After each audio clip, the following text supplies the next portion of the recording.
जैसा कि last episode में हमने देखा कि तांग शांग स्टार्ट ऑफ फॉरेस्ट में गया है और उसे डेमन टाइगर के होने का महसूस हुआ है। वहीं क्वान रेंजो अपने ग्रैंडपा की मेमोरीज देख रही है, लेकिन तभी उसकी आत्मा उसके शरीर से बाहर निकल जाती है और उसे महसूस होता है कि वो एंजल स्पिरिट के एक पोर्शन को अब कंट्रोल कर पा रही है। वहीं हम वुहान एम्पायर की सेना की एक टुकड़ी को वापस सीक्रेट टेम्पल की तरफ जाते हुए देखते हैं, जिसमें हुई लीना और बीबी डोंग है। तांग शांग के साथ जो बैटल हुई थी उसमें बीबी डोंग काफी ज्यादा घायल हो गई है और अब अगर इस ट्रिप में कुछ अनहोनी हो गई तो बीबी डोंग की हालत और खराब हो जाएगी। इसलिए हुई लीना बीबी डोंग की अच्छे से रखवाली करते हुए टेम्पल तक काफिले को ले जा रही है। वहीं फ्लेमेंस आपस में बातें कर रहे हैं कि तांग शांग ने हमारे दो फ्लेमेंस को काफी ज्यादा कमजोर कर दिया है और अब तो हाओ तियान सेक ने भी उन्हें ज्वाइन कर लिया है। हमें पूरी मेहनत करनी होगी ज़ियालिंग पास को बचाने में, वरना हम अपना राज्य खो देंगे। वहीं दूसरी तरफ तांग शांग तो क्योंकि फॉरेस्ट में निकल चुका था, इसलिए अब सारे शेक डेविल्स भी अपने टीचर से विदा लेकर हाइशन आइलैंड की तरफ जा रही हैं। वहीं क्वान रेंजू भी सोच रही है कि क्योंकि तांग शांग ने गॉड बनने का पद चुन ही लिया है, तो देखते हैं कि कौन ज्यादा ताकतवर गॉड बनता है और कौन लास्ट में जिंदा बचता है। तांग शांग जंगल के अंदर है और बीस्ट अपनी डोमेन से तांग शांग को ओवरकम करने की कोशिश करती है। ये बीस्ट काफी ज्यादा खतरनाक है और आसपास की सारी जगह बीस्ट के ऑरा से कवर है। तांग शांग अपने ट्राइडेंट को निकालता है और उसके ऑरा यानी डोमेन पर काउंटर अटैक करता है, लेकिन इससे तांग शांग को ही झटका लगता है और वो खुद पीछे जाकर गिरता है। वो उसकी डोमेन को अपने ट्राइडेंट से भी नहीं तोड़ पाया और अभी तो डार्क डेमन टाइगर ने अपनी फुल डोमेन को रिलीज भी नहीं किया है। इसकी इविल एनर्जी ने सी गॉड की लाइट को भी न्यूट्रलाइज कर दिया है। तांग शांग याद करता है कि इस खतरनाक पीस के बारे में ग्रैंड मास्टर ने उसे बचपन में बताया था। बचपन में जब तांग शांग को अलग अलग बुक्स पढ़ने का शौक था, तब ग्रैंड मास्टर ने उसे व्हाइट टाइगर के बारे में बताया था कि वो गॉड ऑफ इविल के द्वारा पोसेस होता है। उसके पास ब्लैक विंग्स होते हैं जो उसकी ताकत को दर्शाते हैं। उसके पास गॉड ऑफ इविल हुक है जो एक बिच्छू के डंक की तरह होता है। उसका लाइट एलिमेंट भी एक्सट्रीम इविल एलिमेंट में ट्रांसफॉर्म हो सकता है। एक ह्यूमन बॉडी इस एलिमेंट को बिल्कुल भी टॉलरेट नहीं कर सकेगी, इसलिए अभी तक किसी भी इंसान के पास डार्क डेमन टाइगर की मार्शल सोल नहीं है।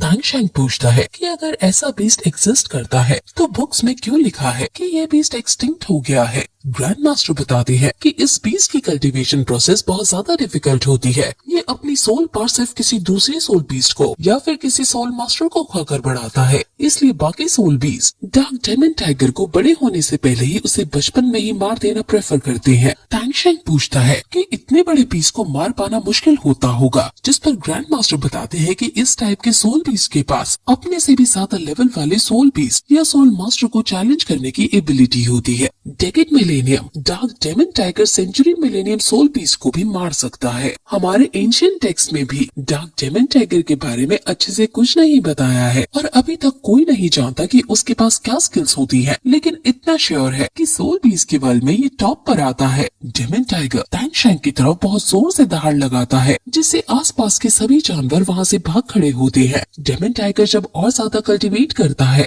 तो वो गॉड ऑफ इविल बनने ही लगता है। इस दहाड़ ने तांग शांग को भी थोड़ा पीछे धकेल दिया है और तांग शांग की सोल बोन भी एनर्जी एमिट करने लगती है, यानी धर्मिंग और आर्मिंग भी इस सोल बीस्ट को जानते हैं और उन्हें भी इससे खतरा महसूस हो रहा है। तांग शांग सोचने लगता है कि क्या इन दोनों ने इससे फाइट कभी की होगी। तांग शांग समझ जाता है कि डेमन टाइगर अपनी एक्सट्रीम इविल एनर्जी का यूज करके उसके मूवमेंट्स को ब्लॉक करना चाहता है, इसलिए तांग शांग भी ब्लू सिल्वर डोमेन का यूज करता है और इन दोनों की डोमेन आपस में टकराने लगती है और वो डेमन तांग शांग के अटैक में फ्लॉज यानी कमजोरी ढूंढने लगता है। ये देखकर तांग शांग हैरान हो जाता है कि ये इतनी स्मार्ट सोल बीस्ट है, इसलिए ये अभी तक जिंदा रह पाया। अगर टर्मिंग और अर्मिंग मिलकर भी इसे नहीं हरा पाए तो मुझे इस बैटल में बहुत ज्यादा केयरफुल रहना होगा। तांग शांग अपनी ब्लू सिल्वर फील्ड डोमेन को चारों तरफ फैला देता है और उसे अपनी ब्लू सिल्वर प्लांट में जकड़ने की कोशिश करता है, लेकिन वो स्किल्स ऑफ विंड एलिमेंट्स का यूज करके उसके प्लांट से बच जाता है और तांग शांग पर हमला कर देता है, लेकिन तांग शांग वहाँ से हटकर बाल बाल बचता है। ये एयर का भी फ्लो चेंज कर रहा है और अपने अटैक को एकदम से चेंज कर रहा है। ये विंड को कंट्रोल करने में बहुत ज्यादा अच्छा है और इसके पास इनक्रेडिबल एक्सप्लोसिव्स है। जितना तांग शांग ने सोचा था उससे ज्यादा मुश्किल हो रहा है इस बीस्ट से लड़ना।